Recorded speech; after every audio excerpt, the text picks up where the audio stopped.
Okay, similarity.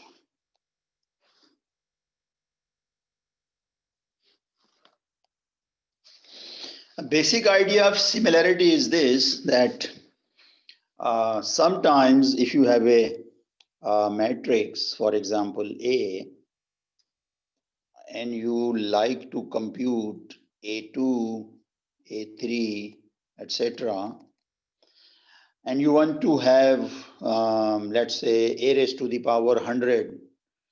So by doing simple multiplication, it will take time, there will be a mistake. And if you can have another way of calculating A square A cube, then that is desirable. So the idea of similarity is this, that if you want to calculate higher power of A, then you can calculate some other higher powers which are easy to calculate, and then after few more steps, you can get the higher power of this. And there are many other benefits of similar matrices. So let's define what a similar matrix is all about. Okay? All right. So we start from a matrix which is a square matrix. Okay? In fact, both are square. We say that A is similar to B if there is an invertible matrix P such that either this is happening or that is happening, right? Okay? So I'll give you an example first. So here is the example, right? Let's say I pick A, which is this, minus 13, 12, 24, minus 8, 7, 16, minus 4, 4, 7. This is my A, okay? And I pick another B, which is this, minus 1, 0, 0, 0, minus 1, 0, 0, 0, 3. Okay, if I say that A and B are similar, then I have to show you that there is a matrix P. So I say, I claim this is my P. P क्या है भाई 1 minus 2 1 2 minus 3 0 1 minus 1 minus 2. Okay, I leave it to you that you can calculate P inverse, which is very easy. So if you calculate P inverse, you will find this, minus 6, 5, minus 3, minus 4, 3, minus 2, minus 1, 1, minus 1. Okay, now you calculate this one. P inverse A P. ठीक है जी? अच्छा, I'm not going to calculate because you can have your own time because I have given you everything. So when you calculate P inverse AP, you will discover it is minus 1, 0, 0, 0, minus 1, 0, 0, 0, 3, which is B. So that shows A, B are similar.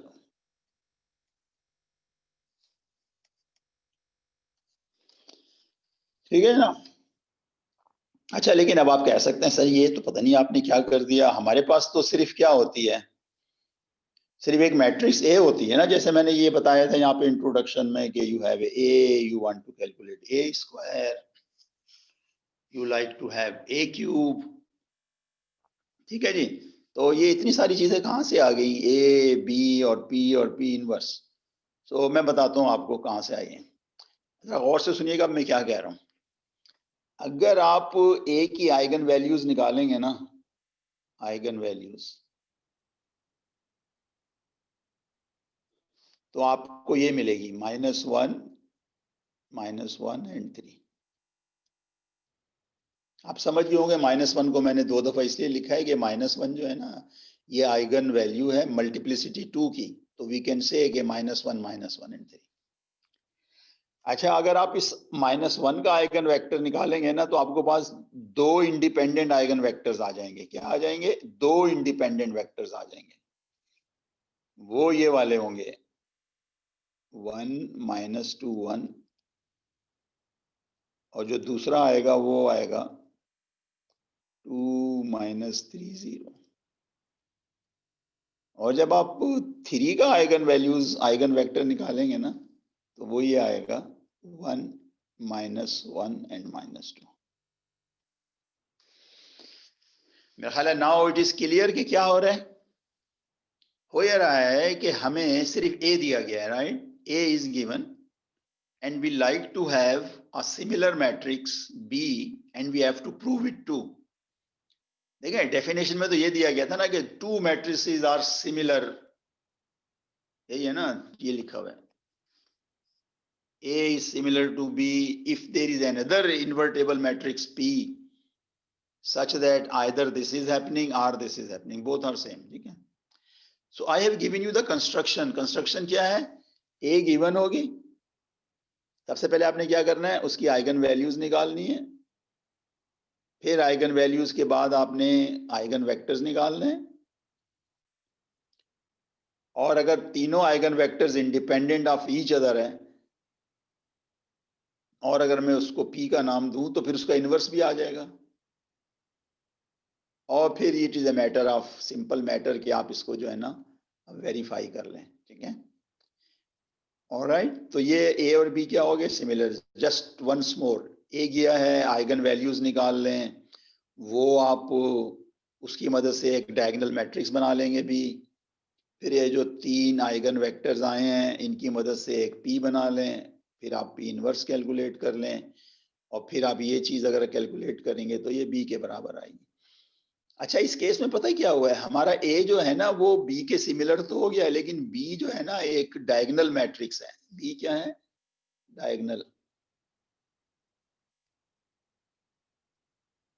तो इसको एक और नाम भी दिया जाता है, इसको कहा जाता है डायगोनलाइजेशन। देखिए डायगोनलाइजेशन जो है ना वो सिमिलैरिटी का एक सब वर्जन है, राइट? इसलिए कि सिमिलैरिटी में तो जरूरी तो नहीं है कि B जो है वो डायगोनल हो, लेकिन अगर B डायगोनल हो जाए तो सिमिलैरिटी जो है वो कन्वर्ट हो जाती है किसमें? डायगोनलाइजेशन में, ठीक है ना? तो अब मैं आपको इसकी बात बताता हूँ, किसकी बात बताता हूँ, ये जो मैंने बताया था ना, now a square a cube is easy, ये अभी आगे आ जाएगा, ठीक है? अच्छा, अब मैं आपसे एक और सवाल करता हूँ। आपने एक ए लिया था ना, ये रहा ए, तो आपके पास ये आइगन वैल्यूज आई थी -1 -1 एंड 3, ये किसकी आइगन वैल्यूज थी? ए की। लेकिन अगर मैं आपसे सवाल करूं बी की आइगन वैल्यूज क्या है, तो इज देयर एनीबॉडी जो मुझे बता सके बी की आइगन वैल्यूज क्या है? बी की आइगन वैल्यूज भी यही है -1 -1 3, इसलिए कि बी एक डायगोनल मैट्रिक्स है ना, तो डायगोनल मैट्रिक्स की आइगन वैल्यूज क्या होती हैं? वो एंट्रीज जो डायगोनल पे हो। तो अब आप समझ गए ना, सिमिलैरिटी का यहाँ मतलब बहुत सारे हैं, लेकिन एक मतलब ये भी है सिमिलैरिटी का कि अगर ए एंड बी सिमिलर हैं तो उनकी आइगन वैल्यूज क्या होती हैं? सेम होती हैं। सो देयर यू गो, ये रही आपकी theorem. If n by n matrices A and B are similar, then they have the same characteristic polynomial and hence the same eigenvalues with the same multiplicity. ठीक है ना? अब हम इसको proof करते हैं। So let's have a proof.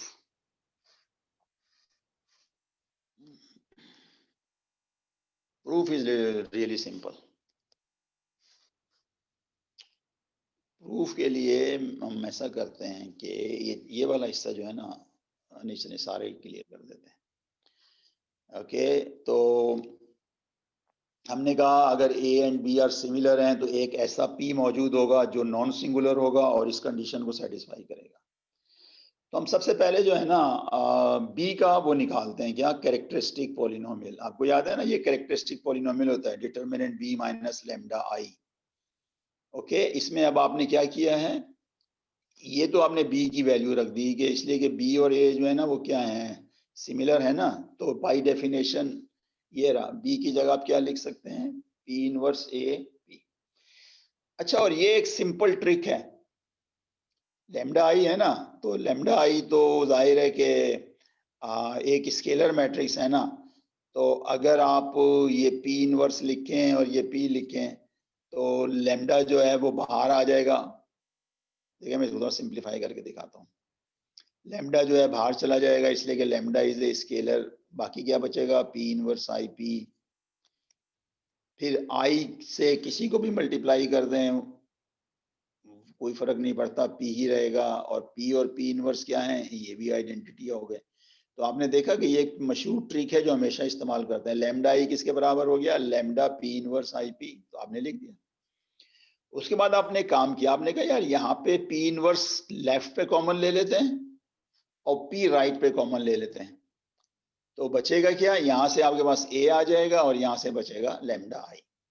उसके बाद आपको याद होगा ना, एक प्रॉपर्टी होती है, determinant of A B C का प्रोडक्ट जो है ना वो इसके बराबर होता है, determinant of A into determinant of B into determinant of C. तो आपने वो वाली प्रॉपर्टी यूज कर ली, ये आ गया दिस दिस दिस। फिर एक और भी रिजल्ट है कि अगर P का डिटर्मिनेंट फॉर एग्जांपल 7 है तो इनवर्स का क्या होगा, 1/7, तो ये दोनों मिलकर जो है ना वो 1 हो जाएंगे, तो आपके पास ये आ जाएगा। अब आपने देखा B का कैरेक्टरिस्टिक पॉलिनोमियल और A का कैरेक्टरिस्टिक पॉलिनोमियल क्या आ गया, सेम आ गया ना। सो दैट सिंपली मीन्स, क्या मीन्स कि A और B का जब कैरेक्टरिस्टिक पॉलिनोमियल सेम है तो आइगन वैल्यूज कैसे निकालोगे, इक्वल टू 0 करके निकालोगे ना। तो जिन वैल्यूज पे ये डिटर्मिनेंट 0 होगी ना उन्हीं पर ये भी 0 हो जाएगी, सेम लैम्डा। दैट मीन्स के बी एंड ए या A and B have the same eigen value. तो अब आप समझ गए सिमिलैरिटी जो है ना वो इस सेंस में है, सिमिलैरिटी का मतलब ये था ना कि same, few characteristics are same, तो इन दोनों की आइगन वैल्यूज क्या होती हैं, सेम होती हैं, ठीक है, राइट। अब हम एक और काम करते हैं, वही काम जो हमने कहा था ना कि हमारे पास ये जो अब हायर पावर है ना ये अब आसानी से कैलकुलेट हो जाएंगी, ठीक है जी, क्या हो जाएंगी, ये आसानी से कैलकुलेट हो जाएंगे। देखें कैसे कैलकुलेट होती हैं।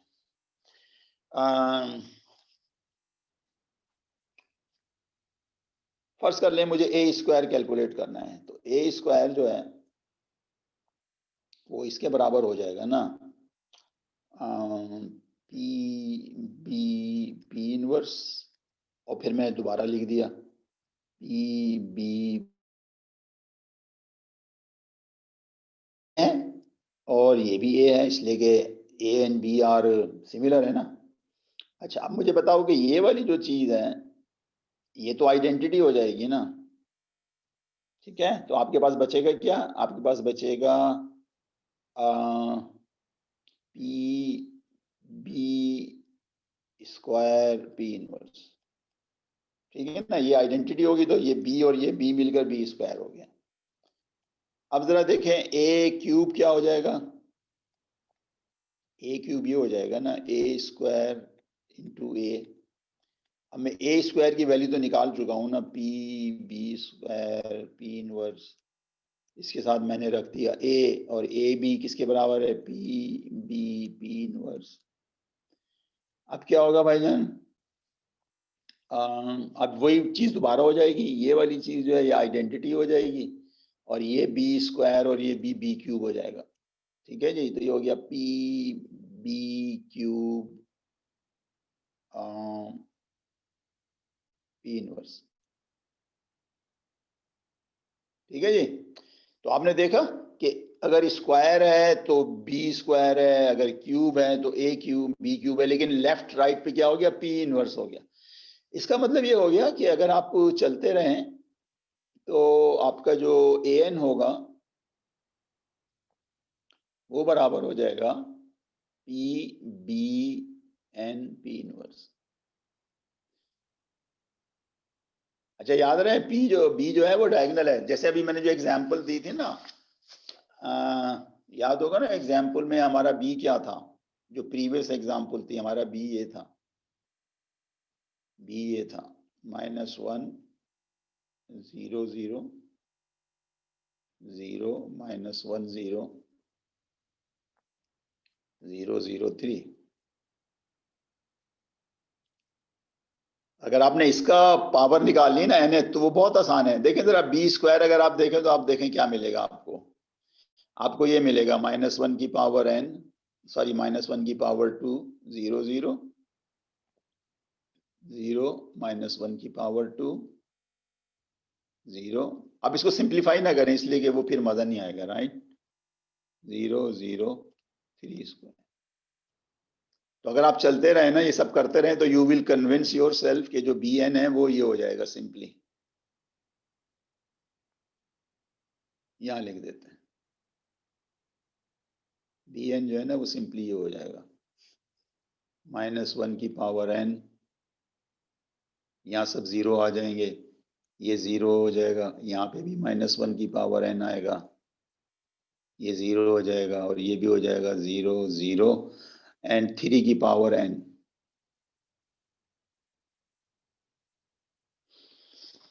तो हमने देखा कि बी एन जो है ना वो कितना आसान हो गया। अब अगर आपने ए एन निकालना है तो अब तो मसला ही हल हो गया ना। ए एन निकाला है ना तो आपके पास बी एन तो आ गया ना मौजूद, तो इसको आप क्या करें, पी से मल्टीप्लाई कर दें, बी एन कर दें। कहने का मतलब है कि अगर ए की आपने 100 पावर निकालनी है ना तो बी की 100 पावर तो आसान होगी ना, बस इस एन की जगह क्या रख देंगे आप 100। फिर दो एक्स्ट्रा मल्टीप्लीकेशन करनी पड़ेंगी आपको, एक लेफ्ट से पी और राइट से पी इनवर्स। तो आपने देखा कि इतना कितना कन्वीनियंट हो गया। हाँ, ओरिजिनल ए की अगर आप पावर 3 निकालें ना तो काफी काम करना पड़ेगा। तो यहाँ तो जितनी भी चले आप, अगर कोई मैट्रिक्स डायगोनल होती है ना तो हमने कौन सा रिजल्ट यूज किया है कि if A matrix is diagonal, उसकी जो nth पावर है वो डायगोनल एलिमेंट्स की nth पावर हो जाएगी। भाई ये रिजल्ट हुआ है, ठीक है। ऑलराइट, ओके जनाब आगे चलते हैं। अच्छा अब आगे जो है ना एप्लीकेशन टू मार्कोव चेन आ गया है। क्या आ गया है, मार्कोव चेन। तो मैं ऐसा करता हूं, अगर आपको याद होगा मैंने बहुत पहले बताया था कि एक आर्टिकल है 4.9, वो हम जब करेंगे जब हम आइगन वैल्यूज को थोड़ा सा डिस्कस कर लेंगे। तो अब मैं इसको यहीं पे रोकता हूं और let me go back to article 4.9 जो हमने पहले नहीं पढ़ा था, ठीक है। सो लेट मी हैव, पहले मैं देखूं कितने पार्टिसिपेंट हैं। भाई एक ही आई है, ठीक है जी। ओके तो let me go and have 4.9।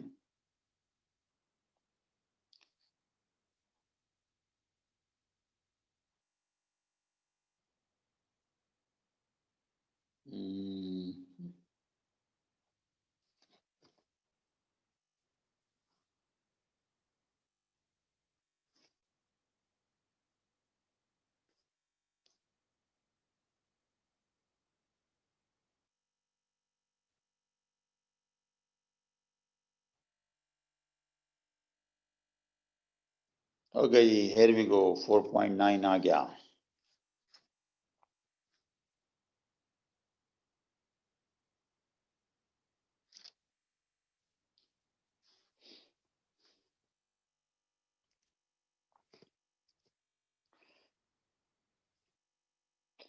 Okay चलें, इसको मैं बड़ी मतलब है पहले मार्कोव चेन बता देता हूँ आपको क्या होता है। देखिए मार्कोव चेन सिर्फ ये होता है कि आपके पास एक प्रोसेस चल रहा है, ठीक है। चलें इसी के ले लें, मेरे ख्याल चले पहले रेंट ए कार का बिजनेस आपको बता दूं। यू आर फेमिलियर, देखिए आमतौर पे तो ये होता है ना कि आप गए, लेट्स से आप कराची में रहते हैं, आपको एक कार चाहिए थी, आपने एक रेंटिंग एजेंसी से राब्ता किया, ठीक है। उसको कहा कि भाई I would like to have a car, उसने आपको कार दे दी, आपने उसको 2 दिन चलाया और वापस उसी जगह ले जाकर रिटर्न कर दी, ठीक है। लेकिन आजकल काफ़ी एडवांसमेंट हो गई है। अगर आप इंटरनेशनल सिनेरियो में देखें तो फॉर एग्जांपल अगर मैं जाना चाहूँ for example New York, so at the airport I would like to rent a car and I don't want to come back to airport because it is useless, right? ना अगर मैं वापस आया एयरपोर्ट कार वापस करने तो फिर कैसे जाऊंगा, राइट? देखिए एक तो तरीका ये है कि आई एम कमिंग बैक, लेकिन अगर मुझे अभी वहां पे और बिजनेस है तो मैं पता क्या करूंगा, मैं रेंट करूंगा एयरपोर्ट से, ये रहा एयरपोर्ट, और मैं डाउनटाउन में उसको जाके वापस कर दूंगा। उस एजेंसी का ऑफिस कहाँ है? डाउनटाउन में। So I take the car from airport and I return downtown. अच्छा, अगर मैं कोई वैली में जा रहा हूं तो फिर मैं वही काम करूंगा, एयरपोर्ट से मैं गाड़ी लूंगा और वैली में जाके क्या कर दूंगा, रिटर्न कर दूंगा। तो ये रेंट ए कार का बिजनेस है। तो यहाँ पर वही तीन सिचुएशन है कि अगर मैं एक कार लेता हूँ ना एयरपोर्ट से तो 90% 95% चांसेस हैं कि मैं उसको वापस एयरपोर्ट पे रिटर्न कर दूंगा, लेकिन 3% चांसेस ये हैं कि मैं डाउनटाउन में छोड़ूंगा गाड़ी और 2% क्या है, मैं वैली में छोड़ूंगा। अच्छा, यही हाल ऐसा है कि अगर मैं डाउनटाउन से कोई कार लूंगा ना तो 90% चांसेस ये हैं कि मैं वहीं रिटर्न कर दूंगा, लेकिन 8% चांसेस ये हैं कि मैं उसको वैली में भी दे सकता हूँ और 2% चांसेस क्या है, मैं एयरपोर्ट पे भी रिटर्न कर सकता हूँ। सिमिलरली अगर मैं वैली से कार लेता हूँ, ये रहा वैली, तो 90% चांसेस ये हैं कि मैं वैली में रिटर्न करूंगा, लेकिन देयर आर चांसेस कि मैं एयरपोर्ट और डाउनटाउन पे भी उसको रिटर्न कर सकता हूँ। अच्छा, एक चीज आप जरा नोट करें, ये जो सम है ना इन 5 नंबरों का 1 है और ये भी 1 है, इन 5 नंबरों का, और ये भी 1 है। उसका एक रीजन है ना, सिंपल। हमारी तरह थोड़ी है कि गाड़ी लेकर भाग गए, वहां तो ये कि आपने गाड़ी ली है तो आपको कहीं ना कहीं तो रिटर्न करनी होगी ना। तो आप प्रोबेबिलिटी को जो है ना परसेंटेज के सेंस में ले लें कि इतनी परसेंट गाड़ियां जो है वहां रिटर्न हो रही हैं, वहां रिटर्न, तो टोटल तो 100% आएगा ना। सो दैट्स द रीजन कि ये इनका सम क्या है, एक कॉलम का सम क्या है, 1 है, ठीक है। तो ऐसा जो मैट्रिक्स है ना, वो इसको हम कहते हैं स्टोकेस्टिक मैट्रिक्स, ठीक है, राइट। स्टोकेस्टिक मैट्रिक्स भी कहते हैं, मार्कोव मैट्रिक्स भी कहते हैं बाज लोग। और इसकी पहचान यही होती है कि या तो तमाम कॉलम का सम 1 होगा या तमाम रोज का। देखिए आप इसका ट्रांसपोज भी तो ले सकते हैं ना, ट्रांसपोज।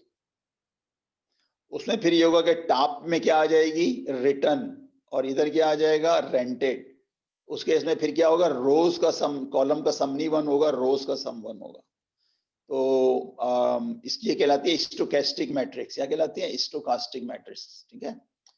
अच्छा, बाजू का ऐसा होता है कि रो का सम भी 1 होता है, कॉलम का भी, तो वो कहलाती है डबली स्टोकास्टिक, सही है। ओके, इस मैट्रिक्स को कहा जाता है, किस मैट्रिक्स को कहा जाता है, ये वाली मैट्रिक्स को माइग्रेशन मैट्रिक्स। आप गाड़ियों को यही समझ लेना, माइग्रेट कर गई। फर्ज कर लें आपने 100 कारों से बिजनेस शुरू किया था, राइट, तो 95 वहीं रह गई, कहाँ रह गई, एयरपोर्ट पे रह गई, और बाकी जो है ना 3% डाउनटाउन चली गई और 2% कहाँ चली गई, वैली में चली गई, राइट। तो इसको माइग्रेशन करते हैं। अच्छा, माइग्रेशन गाड़ियों की भी हो सकती है, माइग्रेशन ह्यूमन बीइंग की भी हो सकती है, तो आगे हम एक एग्जांपल देखेंगे। अच्छा, पर्पस क्या है, पर्पस ये है कि लेट्स से कि आपने जनाब अली पीएस कर लिया है, राइट, अब आपके पास आपको जॉब ही नहीं मिल रही, राइट, तो आपने कहा चले रेंट ए कार का एक बिजनेस शुरू करते हैं। आजकल वैसे ही हमारे इमरान खान बड़े मेहरबान हैं, उन लोगों पे जो अपना बिजनेस करना चाहें, तो आपने एक बिजनेस शुरू किया, लोन वगैरह लिया और आपने 100 कारों से अपना बिजनेस शुरू किया, ठीक है। तो आपने काम किया, कि यार चलो मैं ऐसा करता हूँ कि चूंकि एयरपोर्ट पे ज्यादा लोग आते हैं, उनको ज्यादा मतलब है जरूरत होती है, तो मैंने वो जो 100 कार्स थी ना, उसका मैंने 50 कार जो है वो एयरपोर्ट पे मतलब है अपने शोरूम में रख ली, और 30 जो है मैंने डाउनटाउन में रख ली। याद रखें फिगर क्या है, मैंने कितनी कारें से बिजनेस शुरू किया, 100 से, और 20 कारें कहाँ रखी, वैली में। ठीक है। अच्छा, मेरा प्रॉब्लम अब पता है क्या है, मेरा प्रॉब्लम ये है कि मैं ये देखना चाहता हूँ कि जब मैंने बिजनेस स्टार्ट किया है तो यस मुझे पता था कि मेरे पास 50 कार्स जो हैं वो एयरपोर्ट पे हैं, 30 डाउनटाउन में हैं, 20 वैली में हैं। लेकिन कुछ अरसे के बाद ये डिस्ट्रीब्यूशन जो है ना, जाहिर है डिस्टर्ब होगा, इधर से कारें उधर जाएंगी, उधर से इधर आएंगी। तो मैं ये देखना चाहूंगा कि कुछ अरसे के बाद मेरी डिस्ट्रीब्यूशन का पैटर्न क्या है। ठीक है, तो इसको देखना है। वेरी वेरी गुड, देख लेते हैं। ये कहलाता है initial distribution vector which is probability vector. ठीक है। ऑलराइट, तो अब जरा देखते हैं कि एक दिन के बाद क्या होने वाला है और 2 दिन के बाद क्या होने वाला है। ठीक है ना, so let's see.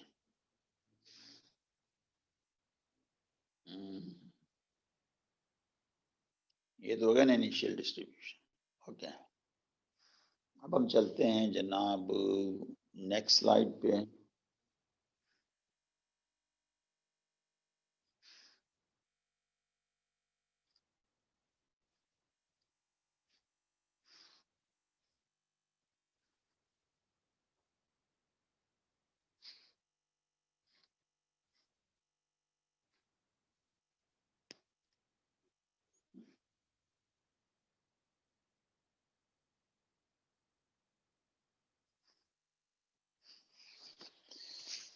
Okay,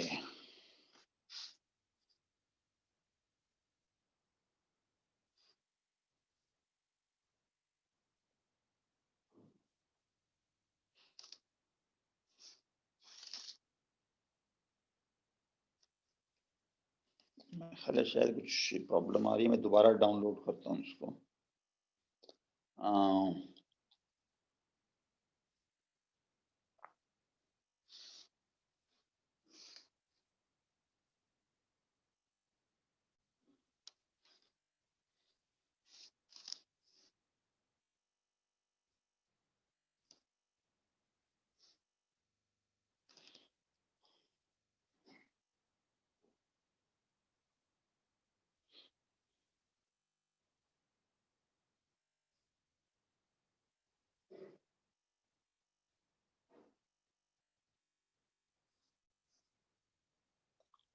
download.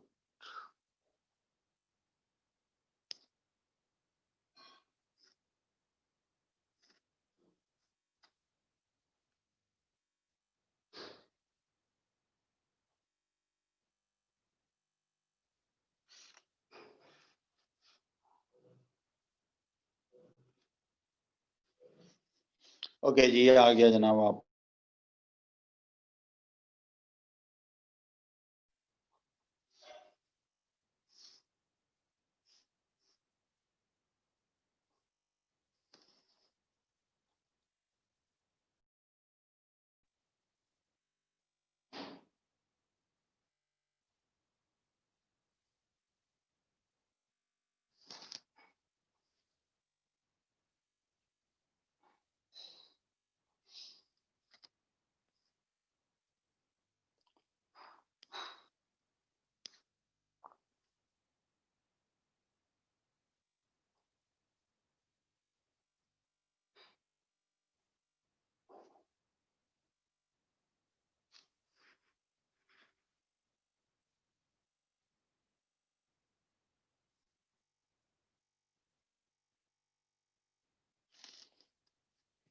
Atiq, ये आगे क्यों नहीं जा रहा यार, पॉइंटर पेज 1 पे ही फंसा हुआ है, क्या मसला है? आपने राइट्स के क्या हुआ?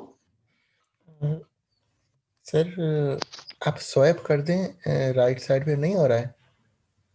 नहीं आ रही, देखिए ना ये 1 पे ही रुका हुआ है, मैं इसको काफी कोशिश कर रहा हूँ।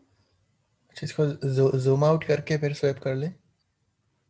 जूम आउट क्या मतलब, पार्टिसिपेंट क्या करूँ? नहीं, पार्टिसिपेंट में नहीं होगी। अच्छा, इस फाइल के और पेजेस हैं? हाँ है ना यार, 3-4 पेजेस हैं।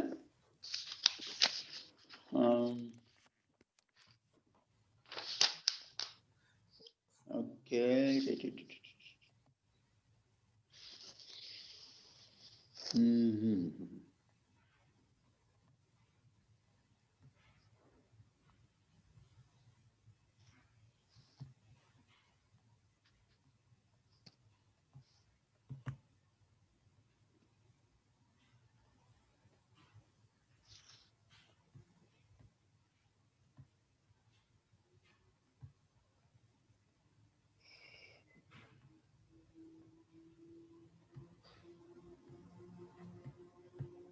चल ऐसा करता हूँ मैं, जो है ना, इसी मतलब है जो है ना, पेज पर ही काम कर लेता हूँ, ठीक है, कोई सर मसला नहीं है। सर ज्यादा नहीं।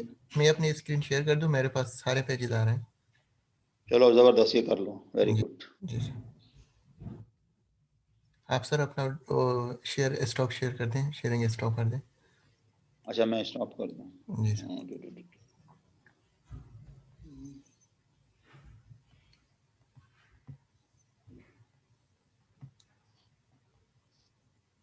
चले, आप करो। सर आपकी फिर से शेयर हो रही है। फिर से शेयर हो रही है? जी सर।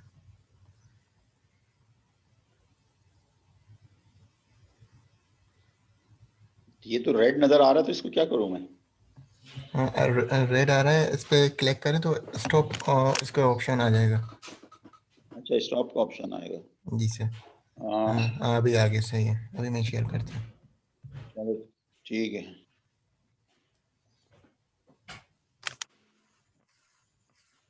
सही, गुड, ये आ गया ना। ओके, ये हमने कर लिया था। ठीक है, आगे चलो।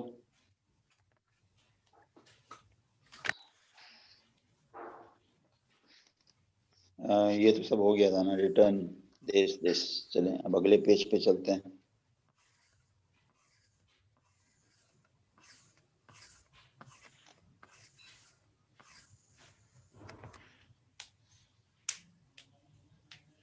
अच्छा ये आ गया। ओके। जी जनाब।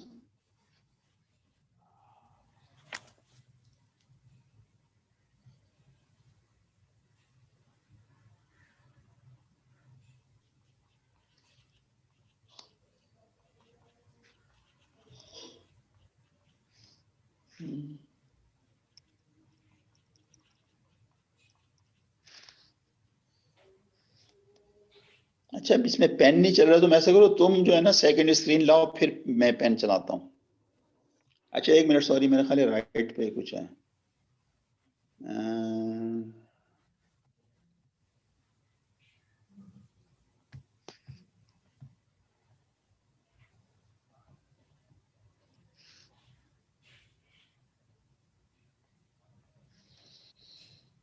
इसमें कौन सी जगह से आएगा राइटिंग का? I think hello? राइटिंग का मुझे वहाँ पे नहीं, शेयर स्क्रीन पे, शेयर स्क्रीन की जगह आप देखें, वहाँ पे शायद मेरे ख्याल में होगी।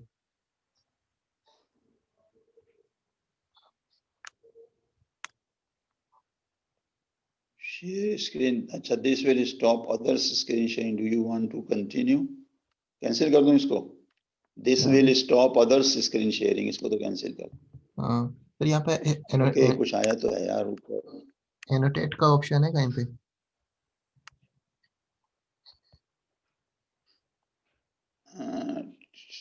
Annotate, annotate.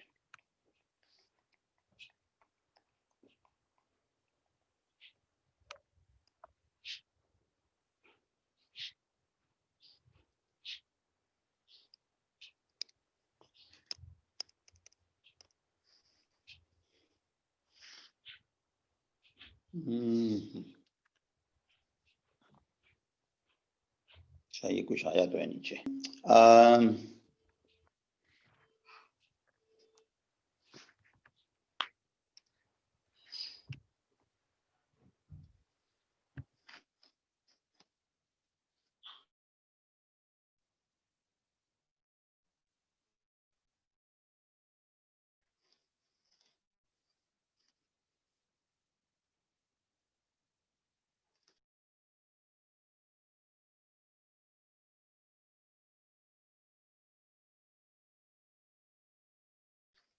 मतलब स्टॉप करो शेयरिंग।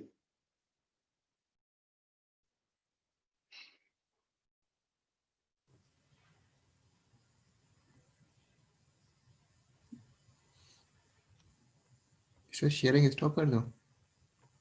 हाँ इसलिए वो हो नहीं रहा, मैं उसी पे कर दूं, उसी पेज पे, कोई मसला नहीं। हाँ चलो ठीक है।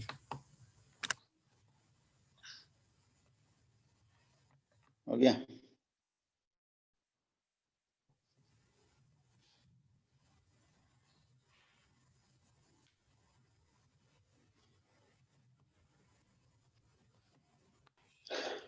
देखें अब आइडिया ये है कि आपके पास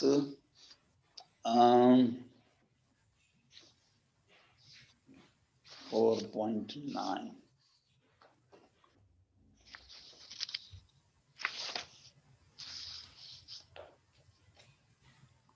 आप एक काम करें कि ये आपका एक्स नोड है ना,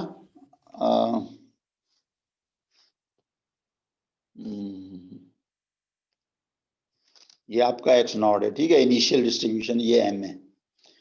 अब अगर आप एक काम करें ना, इस एम को जो है वो आप एक्स नोट से मल्टीप्लाई अगर करें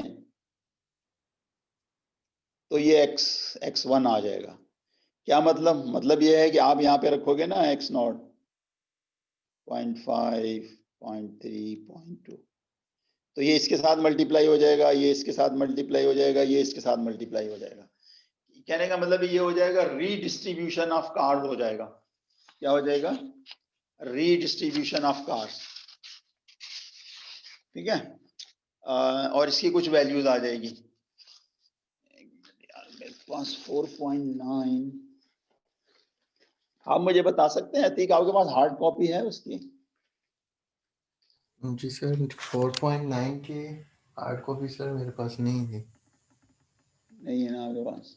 जी सर। असल में मेरे पास जो थी ना वो भी मैंने सब दे दी थी बच्चों को।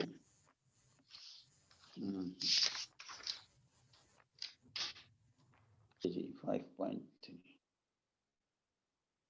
हाँ ये चल रहा है, उसमें ख्याल कुछ करप्ट हो गई है, ये चल रहा है, कोई फर्क नहीं पड़ता उससे, मतलब है ये दोनों टॉपिक इंडिपेंडेंट है, सही है। ओके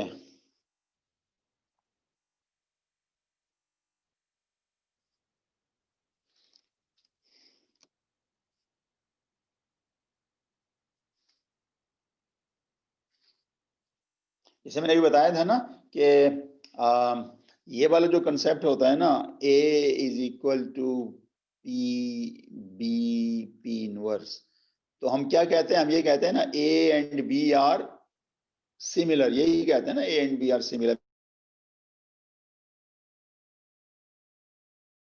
ये डायगोनल मैट्रिक्स बन जाए या डायगोनल मैट्रिक्स हो तो फिर हम कहते हैं कि ए और डी सिमिलर तो हैं, नो डाउट, लेकिन चूंकि ए जो है वो एक ऐसी मैट्रिक्स के मतलब है सिमिलर हुआ है जो डायगोनल है, तो इस केस में हम पता क्या करते हैं, इस केस में हम सिर्फ स्टार्ट कहां से करते हैं, ए से करते हैं, और फिर एक ऐसी मैट्रिक्स प्रोड्यूस करने की कोशिश करते हैं जो डायगोनल हो और इस चीज को क्या करें, सेटिस्फाई भी करें, A is equal to P D P inverse. तो फिर हम कहते हैं कि ये प्रोसेस क्या है, डायगनलाइजेशन है। क्लियर हो गया ना? डायगनलाइजेशन का मतलब सिर्फ और सिर्फ क्या गिवन होगा आपको, you will be given A only, बाकी सारी चीजें आपने निकालनी है। अगर आपको याद हो तो मैं आपको पिछले एग्जाम्पल में बता भी चुका हूं कि कैसे डी और कैसे पी निकलता है, देखें उसको दोबारा देख लेते हैं। अच्छा ये चीज भी हम देख चुके थे, डी के निकालना जो था ना आसान था ना पिछले केस में, तो ये काम हम जो है ना कर चुके हैं, लेकिन हम मजीद प्रैक्टिस कर रहे हैं, ठीक है। तो ये तो वही बात कर रहा है, कह रहा है कि अगर आपके पास एक डायगोनल मैट्रिक्स है तो उसका स्क्वायर और उसका क्यूब कैसे निकलेगा, तो बहुत आसान होता है। डी स्क्वायर का मतलब ये होगा 5 से मल्टीप्लाई होगा बस, बाकी जीरो होगा। सिमिलरली जब ये आप इसको और इसको मल्टीप्लाई करेंगे तो जीरो आ जाएगा, जब आप 0 4 को 5 0 से लेंगे तो जीरो आ जाएगा, लेकिन जब 0 4 को आप 0 4 से लेंगे तो 5 स्क्वायर आ जाएगा। तो आपने देखा कि डी स्क्वायर का मतलब क्या हुआ, डायगोनल का स्क्वायर है, बाकी सब वही है, यानी दूसरे लफ्जों में डी स्क्वायर भी डायगोनल है, डी क्यूब भी डायगोनल है, तो यहाँ पर क्या आ जाएगा भाई, 5 क्यूब 4 क्यूब। तो ये चीज हम पहले भी देख चुके थे, ठीक है। थोड़ा सा आगे चलते हैं। इन जनरल आपका डी की क्या हो जाएगा, डी की हो जाएगा, ठीक है।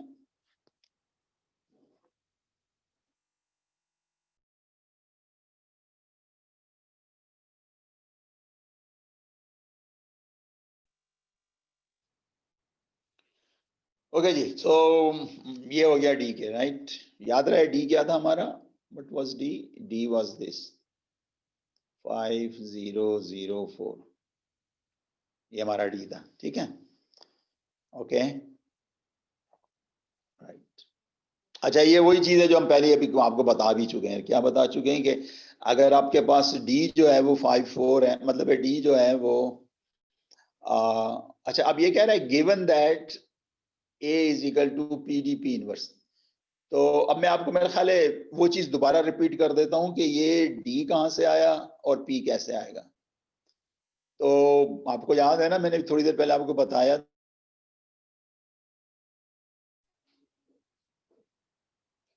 ये क्या है, ये ए के आइगन वैल्यूज हैं,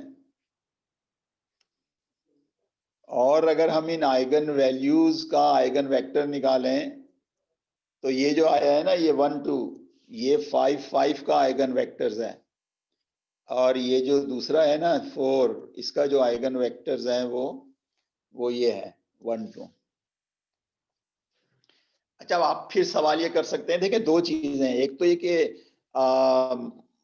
प्रैक्टिस करना के साथ ठीक है, अगर ए आ गया और पी आ गया और डी आ गया तो इस इक्वेशन को कैसे यूज करना है। दूसरा सवाल ये होता है कि how this equation is established. हो गए, बल्कि 4 हो गए, चलो बहुत सिंपल कर देता हूं मैं आपको। आपके पास ए गिवन है, ए से आप कहां जाएंगे, आइगन वैल्यूज की तरफ जाएंगे, आइगन वैल्यूज से आप कहां जाएंगे, आइगन वेक्टर्स की तरफ जाएंगे, फिर यहां से आप डी निकाल लेंगे।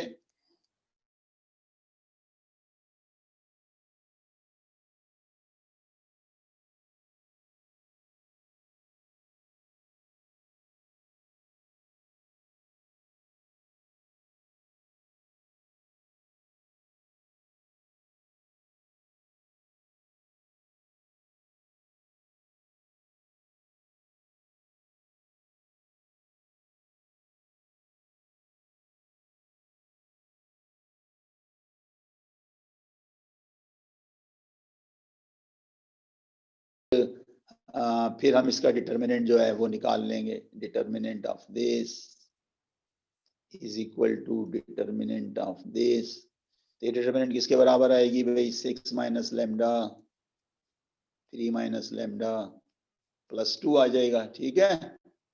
ये चीज हो जाएगी लेमडा स्क्वायर माइनस कितने हो जाएंगे भाई, माइनस 9 लेमडा प्लस 2, ठीक है। अगर आप इसका वो कर लें फैक्टराइजेशन तो ये लेमडा माइनस 5। अच्छा एक मिनट, ए क्या थी मेरी, 6 2 माइनस 1 3, तो 6 माइनस लेमडा हो गया, 3 माइनस लेमडा हो गया, 6 minus lambda 3 minus lambda, lambda square, लेकिन ये 20 नहीं होगा, ये 20 होगा, ये 2 नहीं होगा 20 होगा, मेरे ख्याल है वो 0 नजर नहीं आ रहा। Okay, lambda minus 5 lambda minus 4 is equal to 0 करेंगे तो लेमडा आपका क्या आ जाएगा भाई, 4 एंड 5 आ जाएगा, या 5 एंड 4 कह लें। तो आप समझिए आइगन वैल्यूज कैसे आ गई। अब ये आपका काम है भाई, आपने लेमडा 4 को लेकर यहां जाना है और इस इक्वेशन को सॉल्व करना है, किसको, A minus lambda I x is equal to 0, ठीक है। तो जब आप लेमडा को 4 रखोगे ना, तो आपके पास ये वाला आइगन वेक्टर आ जाएगा, कौन सा, 1 2, और जब यहाँ 5 रखोगे तो आपके पास ये आइगन वेक्टर आ जाएगा, ठीक है। क्लियर हो गया ना, ये तो आपने एज ए प्रैक्टिस कर लेना। अच्छा, ये कहानी तो पुरानी है ना, ए स्क्वायर बराबर हो जाएगा P D square P minus 1, similarly A cube जो है इसके बराबर हो जाएगा, ये तो हम कर चुके थे ना सारा का सारा। ओके अब हम चलते हैं 2 की तरफ, राइट।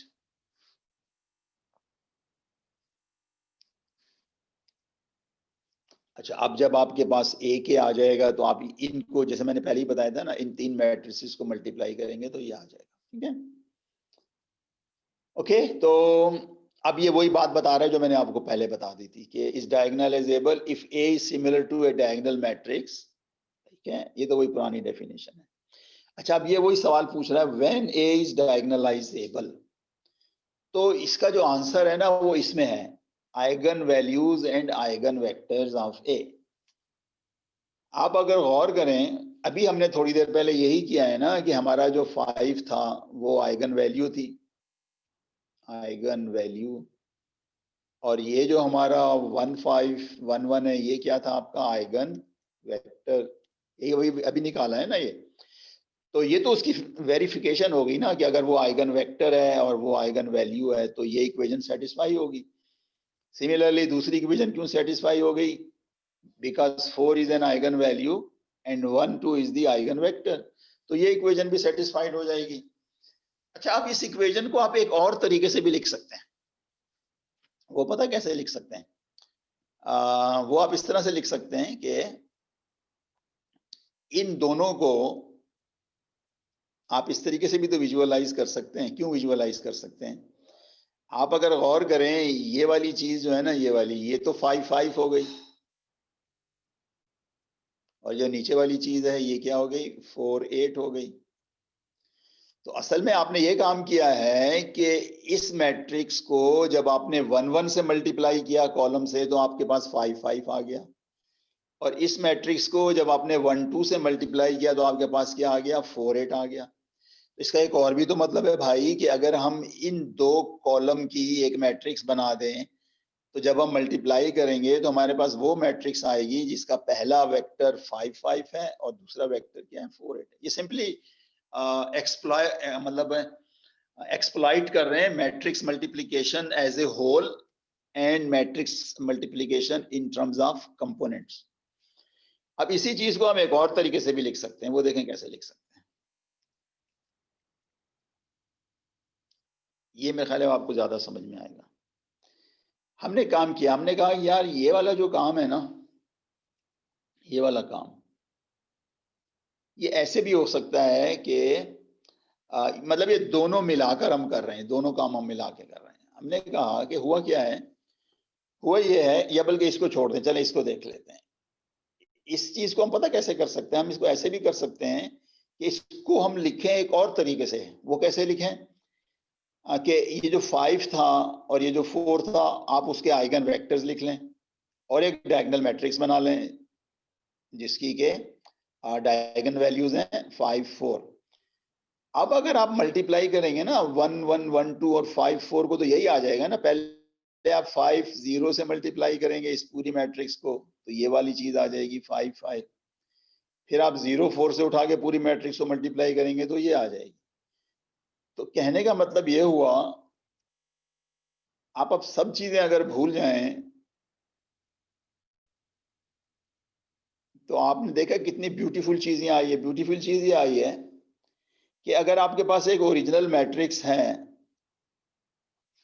6 2 -1 3, तो आप इसकी मदद से 2 और मैट्रिसेस बना सकते हैं। गौर से सुनिएगा, 2 और, दोनों बनेगी eigen values and eigen vector से। तो एक तो आप डायगोनल बनाएंगे, जो आप क्या करेंगे, डायगोनल एंट्रीज जो है ना वो आइगन वैल्यूज ले लेंगे, और एक और मैट्रिक्स बनाएंगे जिसके कॉलम्स जो होंगे वो आइगन वेक्टर्स होंगे।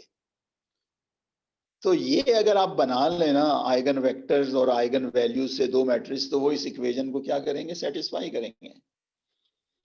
अब मैं दोबारा फाइनली अब बता दूं क्यों करेंगे। वो इसलिए करेंगे कि जब आप इस वेक्टर्स को और इस कॉलम्स को मल्टीप्लाई करेंगे तो वही रिजल्ट आएगा जब आप इस कॉलम्स को और इस कॉलम्स को मल्टीप्लाई करेंगे आपस में। ये एक मिनट दोबारा से कहता हूं। देखिए, मल्टीप्लिकेशन आप किस तरह करते हैं, आप इस तरह करते हैं ना कि पहले आप ये वाला कॉलम उठाते हैं, ठीक है, और इसके साथ मल्टीप्लाई कर देते हैं, तो आपके पास इसका रिजल्टिंग जो है ना वो रिजल्टिंग कॉलम आ जाता है, पहला कॉलम। फिर आप जब 1 2 उठाते हैं और इससे मल्टीप्लाई करते हैं तो आपके पास दूसरा कॉलम आ जाता है। लेकिन अगर आप गौर करें 1 1 जो है वो इसका आइगन वेक्टर है ना, तो जब 1 1 को आप इससे मल्टीप्लाई करेंगे तो वो वैसा ही है जैसा कि आप 1 1 को 5 से मल्टीप्लाई कर दें। याद रखें ये वाली चीज, ax is equal to lambda x. तो आप लेफ्ट पे क्या कर रहे हो, मैट्रिक्स को आइगन वेक्टर से मल्टीप्लाई कर रहे हो। राइट पे आप क्या कर रहे हो, आप एक कॉलम को, इसलिए आप देखें मल्टीप्लिकेशन तो यहाँ पे भी यही हो रही है, मैट्रिक्स इनटू कॉलम। लेकिन अगर आप गौर करें ये एंट्री 0 है ना, तो राइट साइड पे क्या हो रहा है, कॉलम इनटू नंबर, वो ये वाली चीज है। लेफ्ट साइड पे क्या था, मैट्रिक्स इनटू कॉलम, ये दोनों बराबर होंगे इसलिए कि lambda is the eigen value, x is the eigen vector. फिर वही काम आप दोबारा करेंगे, इस चीज को जब आप 1 2 से मल्टीप्लाई करेंगे तो एक कॉलम आ जाएगा जो ये होगा ax।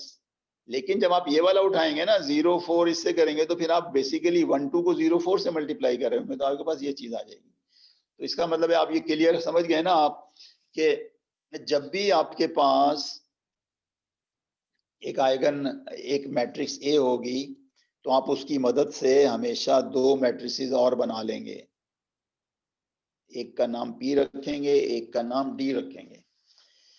फिर उसके बाद आप क्या करोगे, फिर उसके बाद आप इस P को इधर ले जाओगे, यानी P इनवर्स से मल्टीप्लाई करोगे, तो अब आपके पास क्या आ गया, A is equal to P into D into P inverse. तो इसका मतलब वो साबित हो गया ना कि A एंड D क्या है, सिमिलर है। और चूंकि D जो है वो डायगोनल है तो हम इस प्रोसेस को क्या करेंगे, डायगोनलाइजेशन, और हम कहेंगे A इज डायगोनलाइजेबल। लेकिन इसमें एक रिस्ट्रिक्शन है, रिस्ट्रिक्शन पता क्या है, how can you sure that P inverse exist. अगर आप याद करो P इनवर्स एग्जिस्ट पता कब होगी, जब ये वाले जो कॉलम्स है ना ये इंडिपेंडेंट होंगे। और आपको पता है ना, क्या पता है, कि अगर डिस्टिंक्ट आइगन वैल्यूज हों तो उनके आइगन वेक्टर्स हमेशा क्या होते हैं, इंडिपेंडेंट होते हैं। तो इस केस में तो ये इंडिपेंडेंट है, वो नजर भी आ रहा है, इसलिए कि 1 1 is not a multiple of 1 2। तो इस केस में तो ये कंस्ट्रक्शन हो गई। वो जो मैंने आपको एक एग्जांपल दी थी ना शुरू में 3x3 की, इफ यू रिमेंबर, उस एग्जांपल में एक खास बात थी। उसमें खास बात अगर आप नोट करें, उसमें खास बात ये थी कि उसमें मेरी जो आइगन वैल्यूज थी वो सिर्फ 2 ही आई थी, -1 और 3। लेकिन ये अलग बात है कि -1 को मैंने 2 दफा लिखा था। देखिए 2 दफा की आप 10 दफा लिख लें, लेकिन असल बात ये थी कि ये जो -1 था, देखिए इसका एक आइगन वेक्टर लोगे ना 3 के करस्पॉन्ड और -1, तो वो तो इंडिपेंडेंट होंगे। लेकिन हमने -1 में भी जो है ना 2 इंडिपेंडेंट वेक्टर डिस्कवर किए थे। वो पता कैसे आया था, वो ऐसे आया था कि जब हमने वो सिस्टम सॉल्व किया था ना, कौन सा, a minus lambda I x is equal to 0, मैं बात कर रहा हूँ पुराने केस की, और उसमें लेमडा जो था वो -1 था। तो अब अगर आप घर में बैठ के सॉल्व करेंगे तो आपको 2 फ्री वेरिएबल मिलेंगे। तो जब 2 फ्री वेरिएबल मिल जाएं तो वो इस बात की निशानी होती है कि 2 इंडिपेंडेंट वेक्टर्स आ जाए। ओके, तो आपने समझा कि P इनवर्स, देखें P तो आप हमेशा बना लेंगे, इसलिए कि P के लिए तो सिर्फ ये चाहिए कि अगर 2 बाई 2 की मैट्रिक्स है तो 2 आइगन वेक्टर्स चाहिए। लेकिन अगर वो इंडिपेंडेंट नहीं हुए तो आगे काम नहीं होगा। तो इसीलिए कहा जाता है कि डायगोनलाइजेशन कभी पॉसिबल होती है और कभी नहीं होती। तो थोड़ा सा आइडिया तो मैंने दे दिया है ना, मजीद हम इसको आगे डिस्कस करेंगे। लेकिन बहरहाल इस केस में डायगोनलाइजेशन हो गई। ठीक है जी, ओके। अब हम थोड़ा सा और आगे बढ़ते हैं। अच्छा, अब ये बात जो कर रहा है ना, ये वही बात कर रहे हैं। क्यों, कौन सी बात कर रहे हैं, कि अगर आपके पास एक ए है तो आप हमेशा उसकी डायगोनल वैल्यूज निकाल सकते हैं।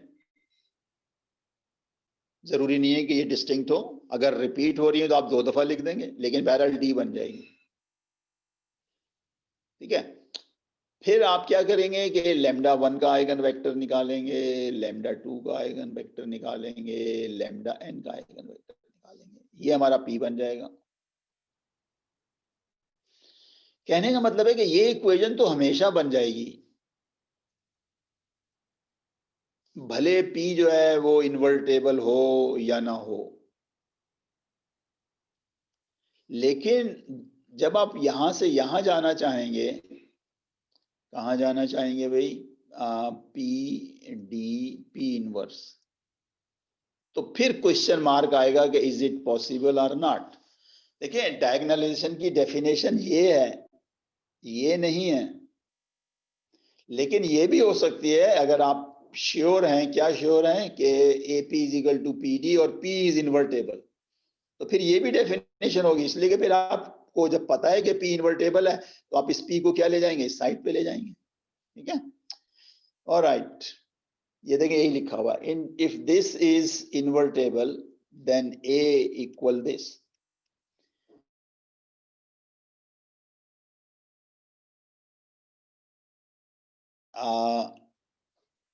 अगर A has n linearly independent eigen vectors तो फिर A क्या हो जाएगी, डायगोनलाइजेबल हो जाएगी।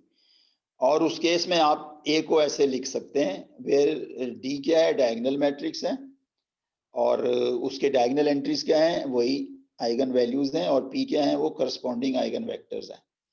और ये जब ही होगा जब columns of P are n linearly independent eigen vectors of A।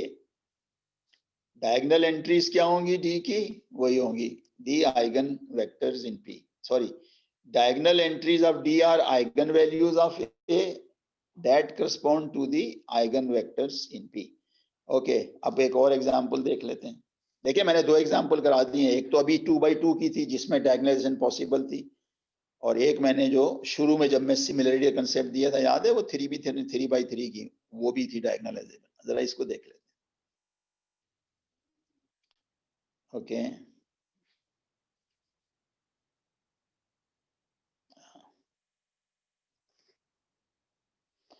देखिए इसमें पता क्या करना है आपको, ये मैट्रिक्स A है, सही है, इसका आपने निकालना है कैरेक्टरिस्टिक पॉलिनोमियल, वही आ गया। ये अब आप खुद ही घर में बैठ के कीजिएगा, सिंप्लीफाई कीजिएगा, ये आ जाएगा। अच्छा, अब यहां पर एक आइगन वैल्यूज आई है 1 और एक आइगन वैल्यूज आई है 2, ठीक है। अच्छा, इस 2 को हम कहेंगे, इसलिए कि जो है ना, इसलिए जो फैक्टर है इसकी पावर 2 है, तो ये 2 कहलाएगा मल्टीप्लिसिटी 2। देखिए जब आप 1 का आइगन वेक्टर निकालेंगे और 2 का आइगन वेक्टर निकालेंगे, तो चूंकि ये डिफरेंट आइगन वैल्यूज है ना,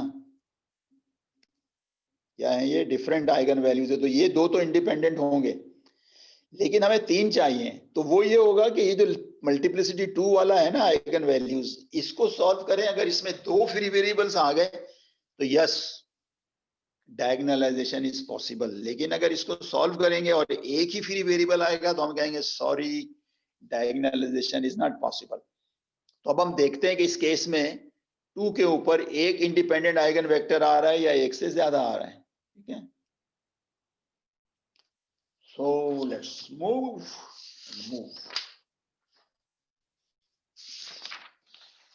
Okay जी, so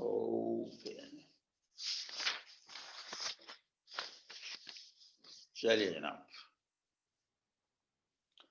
अच्छा, मेरा ख्याल है मैं एक काम करता हूँ कि लैम्डा इज इक्वल टू 2 वाला यहीं सॉल्व करके भी दिखा देता हूँ। 1 का तो आप खुद कर लीजिएगा, इसलिए कि 1 तो मतलब 1 में तो हमको पता है ना, एक आइगन वेक्टर तो आएगा ही आएगा। तो 2 पे मैं जरा बताता हूँ कि 2 आ रहे हैं या एक इंडिपेंडेंट आ रहा है। So let's start lambda is equal to 2 and work with a minus lambda I. a minus lambda I का मतलब यही हो गया ना, क्या हो गया मतलब, जरा बताओ बच्चों। 0 0 0 1 0 1 -1 0 -1। ये आप समझ गए ना कैसे आया। ये जो एंट्रीज है ना, ये 2 2 1, इसमें से मैंने क्या माइनस कर दिया, 2 माइनस कर दिया, बाकी ऐसी है, ऊपर नीचे ऐसे ही है। तो मेरे पास 0 0 एंड -1 आ जाएगा। अब इसका जो सिस्टम वर्जन है ना, वो पता क्या होगा, ये इसके बराबर हो जाएगा, सिस्टम सॉल्व कर रहे हैं ना, 100 आ जाएगा, नहीं सॉरी 101 आ जाएगा, और मेरा ख्याल है बाकी सब कुछ 0 हो जाएगा। इसका मतलब है मेरा सिस्टम जो है ना वो ये बन गया, x1 plus x3 is equal to 0। इसमें कोई बताएगा मुझे फ्री वेरिएबल कौन कौन से हैं? What are the free variables? x2 and x3 are free, ठीक है, फ्री वेरिएबल्स हैं। इसका मतलब ये हुआ अगर मैं अपने x को लिखूंगा ना इस तरीके से, किस तरह से लिखूंगा, x1 x2 x3, so I will write x1 की जगह तो मैं लिख दूंगा ना माइनस x3, x2 और x3 फ्री हैं, एज इट इज रहेंगे। अब मैं इसको जो है ना ऐसे लिखूंगा, x याद है ना आपको, x2 का कंट्रीब्यूशन कॉमन ले लूंगा, ये हो जाएगा 0 1 0, और जब मैं x3 का कंट्रीब्यूशन कॉमन लूंगा तो मेरे पास आ जाएगा -1 0 1।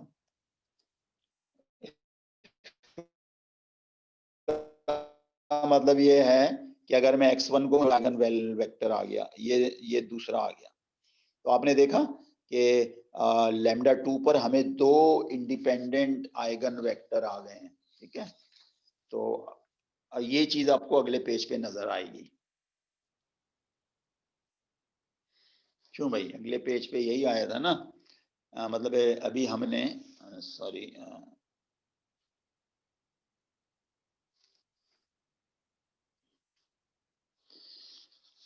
ठीक है जी, ये आइगन वेक्टर मैंने भी निकाल के दिखाए थे ना आपको, इसीलिए, और ये मैंने कहा था आप खुद कर लें। इसका मतलब आपकी समझ में आ गया होगा कि चूंकि मेरे पास 3 इंडिपेंडेंट आइगन वेक्टर्स हैं, तो अगर मैं ये वाला P बनाऊं तो मेरे पास, और ये आपके पास आइगन वैल्यूज लैम्डा 1 थी, और ये लैम्डा 2 जो था ये मल्टीप्लिसिटी 2 था, तो आपको जब D बनाओगे ना तो जो मल्टीप्लिसिटी है उसको ट्वाइस लिखना पड़ेगा, और जिस ऑर्डर में आपने यहां लिखे हैं ना, पहले आपने 1 लिखा है, फिर 2 लिखा है, फिर 2 लिखा है, तो 1 का आइगन वेक्टर पहले आएगा, वो जिस 0 -1। अच्छा, 2 के जो है ना 2 आइगन वेक्टर है ना, तो इससे कोई फर्क नहीं पड़ता कि पहले आप 0 1 0 लिखें या बाद में लिखें, ठीक है। तो ये आ गया हमारे पास P। अब उसके बाद वही काम कर रहा है जो आप कई दफा कर चुके हो, ठीक है। अब आपने पता क्या करना है,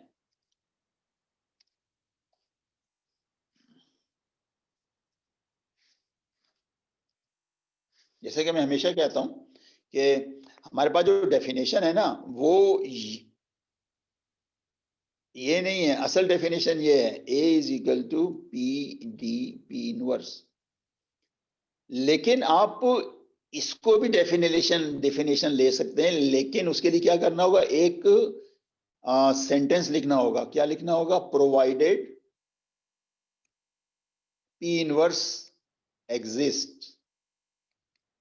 इसलिए कि अगर P इनवर्स एग्जिस्ट करेगा तो हम यहां से यहां पहुंच जाएंगे P इनवर्स से मल्टीप्लाई करके। तो आमतौर पे चूंकि P इनवर्स जरा मुश्किल होता है, और अगर हमने सिर्फ वेरीफाई करना है तो गारंटी के P इनवर्स एग्जिस्ट कर रहा है, और AP और PD को आप कैलकुलेट कर लें, अगर दोनों चीजें सेम आ जाएंगे तो ठीक। अच्छा, ये सेम आएंगी, हम यहाँ पे सिर्फ पता क्यों कर रहे हैं? 2 रीजन। एक रीजन तो ये है कि कॉन्फिडेंस गेन कर रहे हैं, और दूसरा रीजन ये है कि अपनी कैलकुलेशन को चेक कर रहे हैं। अगर कैलकुलेशन परफेक्ट है तो ये हमेशा हो जाएगा, ठीक है जनाब। तो ये हो गया हमारे पास, चेक हो गया। ओके, अतीक यार कितना टाइम हुआ है? 9:45 हो गए। अच्छा, मैं 5-6 मिनट और लूंगा, ठीक है। मैं चाहता हूँ ये चीज खत्म ही कर दें, ठीक है। जी सर। अच्छा, पार्टिसिपेंट कितने? पार्टिसिपेंट 2 हैं। वो हैं, तो ठीक है। ऑलराइट, चलें जी। अच्छा जनाब, अच्छा अब जो है ना थोड़ा सा स्पीड अप करते हैं, इसलिए कि असल चीज तो कंसेप्ट था ना, कैलकुलेशन तो आप करते रहिएगा। एक मैट्रिक्स आ गई, क्या है ये? अपर डायगोनल है ना, तो इसके जो डायगोनल एलिमेंट्स हैं वो आइगन वैल्यूज हैं 2 2 एंड 4, ठीक है।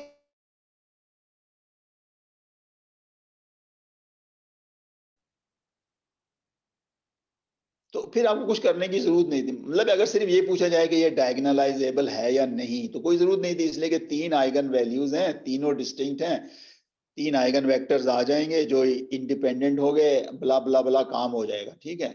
लेकिन यहाँ पर पता क्या हुआ है, यहाँ पे आपने देख ही लिया क्या हुआ है। यहाँ पे हुआ ये है कि ये हमारा जो है वो क्या है, 2 है, ठीक है। इसका मतलब ये है कि यहाँ पे थोड़ा सा डाउट है, हमें नहीं पता कि ये जो 2 आइगन वैल्यूज है इसको आगे लेके जाएंगे तो सिस्टम में 2 फ्री वेरिएबल आएंगे या 1 आएगा। अच्छा, 1 तो हमेशा गारंटी है, इसलिए कि अगर 1 नहीं आ रहा तो कुछ रॉन्ग है। जब भी आइगन वैल्यूज आएगी ना सिस्टम में 1 फ्री वेरिएबल आएगा, याद रखें, इस सिस्टम का मतलब है ये। इसमें चूंकि हमें नहीं, हमारे पास 2 डिस्टिंक्ट आइगन वैल्यूज आई है ना, ये अलग बात है कि ये 2 दफा रिपीट हो गई है, तो हमें क्या करना पड़ेगा, एक्चुअली जाना पड़ेगा और 2 वाले सिस्टम को सॉल्व करना होगा। 4 वाला करें या ना करें, लेकिन चले इन्हें 4 वाला भी सॉल्व कर दिया। जब आप 2 वाला सिस्टम लेके जाएंगे ना, मेरे ख्याल इसको मैं सॉल्व भी कर देता हूँ, बहुत आसान है। a माइनस 2i वाले सिस्टम को मैं सॉल्व भी कर दूं तो क्या आ जाएगा भाई, ये आ जाएगा 0 0 0 4 6 ऐसे ही रहेगा, 0 0 और 2 2 आ जाएगा। मैंने क्या किया, डायगोनल में से 2 माइनस कर दिया है ना। इसका मतलब ये हुआ कि अगर आप इसको गौर करें तो ये हो जाएगा 0 1 एंड 3/2 और ये आ जाएगा 0 0 0 0 1 0। आप नोट करें कि इसमें फ्री वेरिएबल सिर्फ एक ही आया है। कौन सा फ्री वेरिएबल आया है, x3 इज ए फ्री, ठीक है जी। इसका मतलब ये हुआ कि आपके पास, अच्छा ये सिस्टम पता है क्या हुआ है इसमें, सॉरी मैंने कहा है कि मैंने क्या कहा था, x3 फ्री, ये सही नहीं है। कौन सा वेरिएबल फ्री है जरा बताएंगे आप सब। अच्छा एक मिनट जरा दोबारा से हम 2 पे बातें कर रहे हैं ना, तो ये 0 हो जाएगा, 4 6 ऐसे ही रहेगा, ये 0 हो जाएगा और ये भी जो है ना वो 2 हो जाएगा। अच्छा अब मैंने इसको 4 से डिवाइड किया ना, तो ये आ जाएगा 4, अच्छा ये आ गया, तो इसमें x3 तो 0 हो गया ना।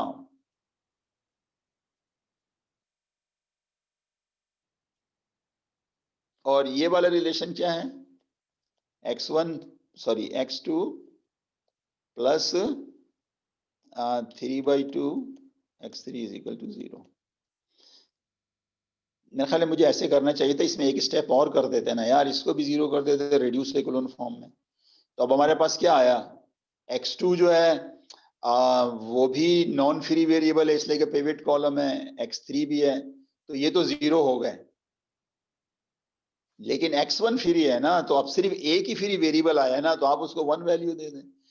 इसका मतलब ये हुआ कि जनाब यहां पर जो 2 है ना, इसके करस्पॉन्डिंग सिर्फ एक इंडिपेंडेंट आइगन वेक्टर है, एक यहां से आ रहा है, तो हमारे पास तो भाई सिर्फ 2 इंडिपेंडेंट है ना, तो इसमें डायगोनलाइजेशन पॉसिबल नहीं है, ठीक है। which means there are not 3 linearly independent eigenvectors, so it is not diagonalizable। अच्छा दूसरा चूंकि बहुत आसान है इसलिए उसको कर लेते हैं, राइट। दूसरा इसलिए आसान है कि आपके पास ये देखें ना, आइगन वैल्यूज क्या है, यही है ना आइगन वैल्यूज 2 6 1, तीनों डिस्टिंक्ट हैं। Since A has 3 eigenvalues which are distinct 2 6 1, and since eigenvectors corresponding to distinct eigenvalues are linearly independent, A has 3 linearly independent eigenvectors and therefore diagonalizable। अच्छा अब आपके लिए मैं आपको मशवरा दूंगा कि आपको इसकी प्रैक्टिस करनी है। मतलब कहने का ये है, आपके पास A गिवन है ना, आपको D भी मिल गया, D क्या मिल गया भाई, 2 6 1, बाकी ये सब 0 है। अब आप क्या करो, P बनाओ, ठीक है, P बनाओ, यानी P का मतलब है इसका आइगन वेक्टर्स निकालो, इसका निकालो, इसका निकालो, और फिर उसके बाद आप इस चीज को वेरीफाई भी करो, AP is equal to PD को वेरीफाई भी करो, ठीक है। अच्छा थ्योरम 6 सिंपल है, अगर मैट्रिक्स जो है ना वो डिस्टिंक्ट आइगन वैल्यूज आ रही हैं, जैसे 3/3 में 3 आ गई, 2/2 में 2 आ गई, 4/4 में आ गई, तो वो हमेशा क्या होगा, डायगनलाइजेबल होगा, ठीक है। लेकिन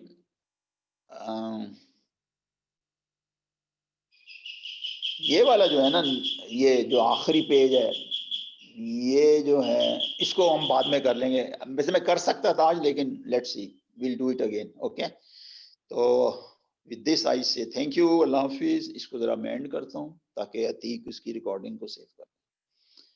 एंड मीटिंग।